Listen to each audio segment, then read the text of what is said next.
Ahora vamos con el contador público certificado Octavio García Aymerich. Vamos a platicar sobre la miscelánea fiscal. La voz de los protagonistas. Contacto telefónico.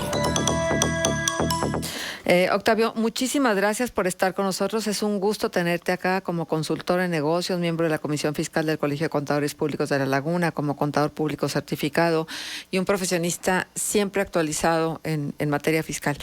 Nos da mucho gusto tenerte acá y recibir los primeros comentarios de esto que se llama miscelánea fiscal y que pone los pelos de punta cada vez que van y la discuten en el Congreso.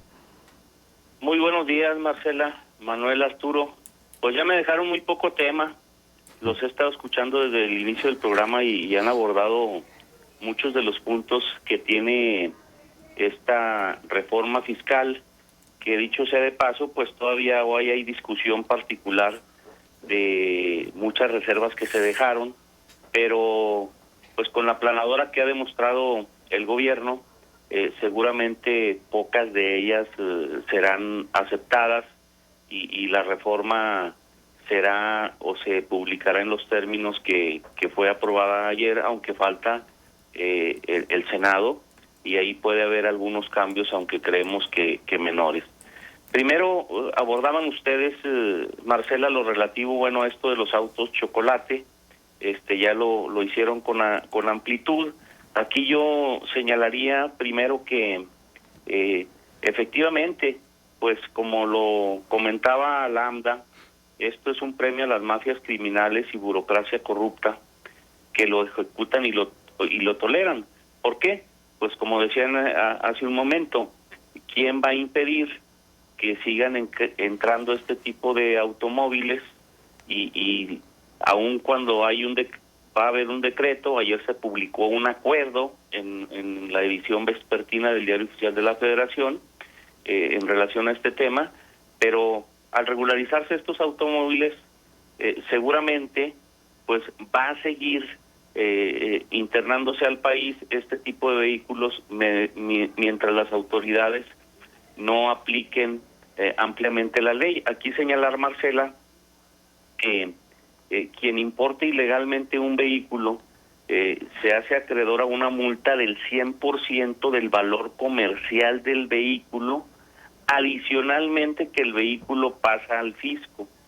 Porque estas personas que importan ilegalmente esos vehículos o algún otro y ellos los compran aquí, ¿por qué no tienen temor de que se les apliquen este tipo de sanciones? Esto es que les quiten el vehículo y un 100% de multa sobre el valor comercial, porque saben que las autoridades no actúan por motivos tal vez políticos o de otra índole, pero hemos visto que no solo quien trae un auto chocolate es porque no puede, entre comillas, porque hay muchas facilidades para comprar un vehículo a plazos. ¿Por qué hacerse de un vehículo de este tipo? Inclusive hay vehículos ya, podríamos decir, de lujo circulando bajo las placas de este tipo de organizaciones. Finalmente es la tolerancia de diferentes niveles de autoridades y de gobierno que hacen que estemos inundados de este tipo de vehículos, pero creo que sí debe de alguna manera tomarse medidas para que ya no sigan introduciéndose al país, y esto será mediante el decomiso y la imposición de las multas que hemos mencionado. Uh-huh. Por otra parte, Marcela, comentabas tú algo en relación a esto del régimen de confianza. Quisiera hacer nada más unas precisiones. Actualmente tenemos un denominado régimen de incorporación fiscal, que quienes hasta el 31 de agosto de este año ya estaban inscritos en ese régimen podrán seguir tributando en el RIF. Si bien desaparece de la ley, en disposiciones transitorias se establece que quienes vengan tributando en el RIF y sigan cumpliendo los requisitos podrán seguir tributando en el RIF. Los que estaban inscritos a más tardar el 31 de agosto de este año del 2021. Quienes quieran tributar en algún otro régimen tendrán la posibilidad de irse al denominado régimen de confianza, pero debemos estar muy atentos a lo siguiente.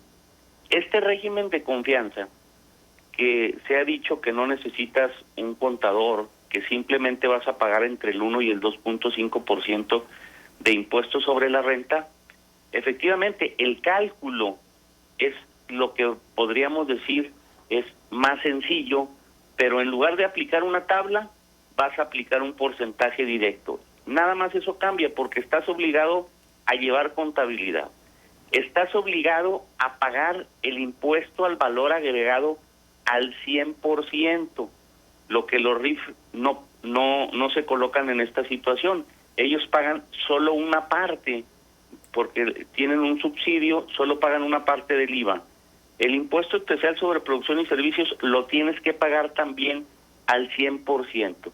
Hay quienes dicen pues que esto de simplificar nada más el cálculo, en lugar de aplicar una tarifa, aplicar un porcentaje, pues se hace ver como algo muy fácil, es un anzuelo para que tú digas, bueno, me inscribo, me voy a ese régimen de confianza, pero ¿qué sucede? Para acreditar el IVA que le pagas a tus proveedores, tienes que registrar tus deducciones en tu contabilidad. Para determinar la base de la participación de los trabajadores en las utilidades, tendrás que restar tus ingresos acumulables menos tus deducciones autorizadas, determinar una base y de ahí calcular el 10% que deberás entregar a tus trabajadores. En resumen, ese régimen de confianza, lo único que varía en relación a un régimen, vamos a decirlo, general, es que el cálculo no se hace con una tarifa, en lugar de hacer 4 o 5 pasos, lo haces directamente con un porcentaje.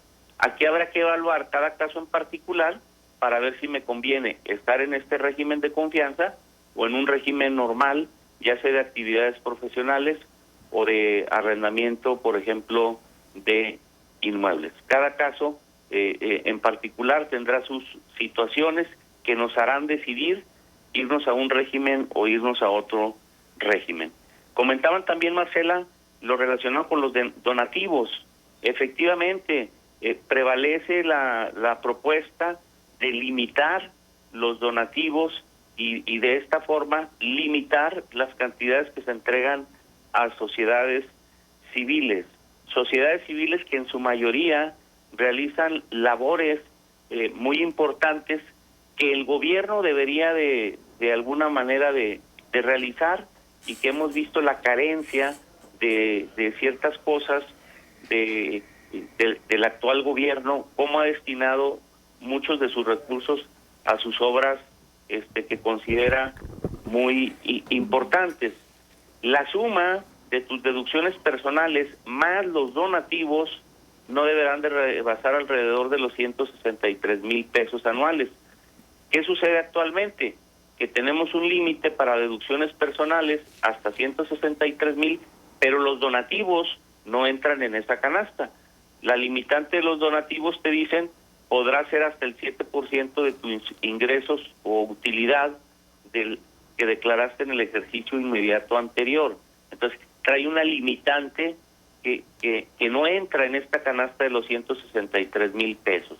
Entonces, este es un golpe duro para las sociedades civiles que sus recursos los obtienen en la mayoría pues de los donativos que dan personas físicas o personas morales. Es mentira que esto viene a combatir una evasión porque se dan cantidades millonarias a este tipo de sociedades autorizadas para recibir donativos, porque cada persona física o moral tiene un límite, que es del 7% referido al ingreso acumulable o a la utilidad que se obtuvo el ejercicio anterior. Entonces no podemos llegar a ese tipo de cantidades tan estratosféricas que luego nos manejan.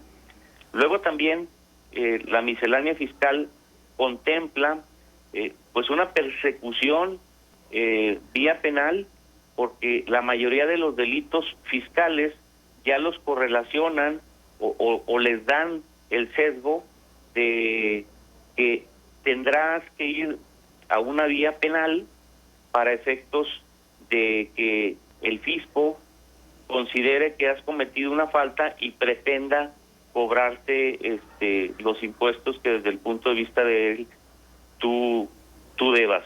Es el caso, por ejemplo, también de que pues al contador público se le quiere convertir casi en un ministerio público, porque aquellas Exacto. personas que decidan dictaminar sus estados financieros, el contador público deberá señalar, deberá observar anomalías que el contribuyente haya cometido en perjuicio del fisco federal. Sin embargo, la revisión que hace un contador público es, de acuerdo con las normas de auditoría establecidas, es selectiva, toma algunas pruebas y en base a eso emite una opinión. Claro. Oye, y en caso de no hacerlo, ¿qué sanción le amerita al contador? Bien, pues estamos hablando de lo que señalábamos, que tendría una sanción de tipo penal. Si el fisco luego revisa al contribuyente y Exacto. dice, mira, aquí metió una factura falsa, una factura que compró y el contador no lo detectó, pues se van a ir contra el contador. ¿Qué va a provocar esto, Marcela? Pues que ningún contador va a querer dictaminar Exacto. estados financieros para efectos fiscales. Entonces, esta medida que está incluyendo nuevamente el gobierno de la posibilidad de que cualquier contribuyente se dictamine, pues automáticamente el letra muerta, porque insisto, ningún contador público se arriesgaría a colocarse en una situación que el fisco te diga, no lo observaste, lo debiste haber observado, y es una causa de tipo penal. Octavio, en los 3 minutitos que nos quedan, ¿se justifica lo de los chicos de 18 años que ya tengan que entrar al sistema tributario sacando su RFC? Definitivamente no.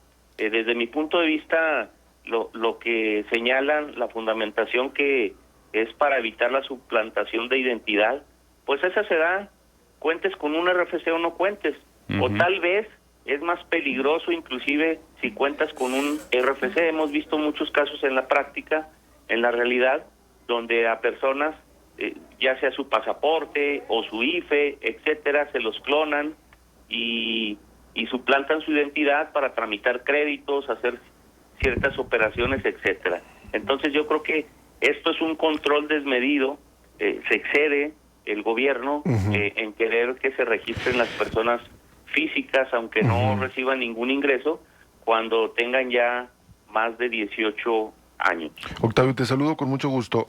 Nos queda un Buenos días. minuto, nada más quiero preguntarte, ¿cuál es entonces el afán del gobierno de hacer este registro, de ampliarlo hacia los menores de edad? ¿Para qué? ¿Qué gana?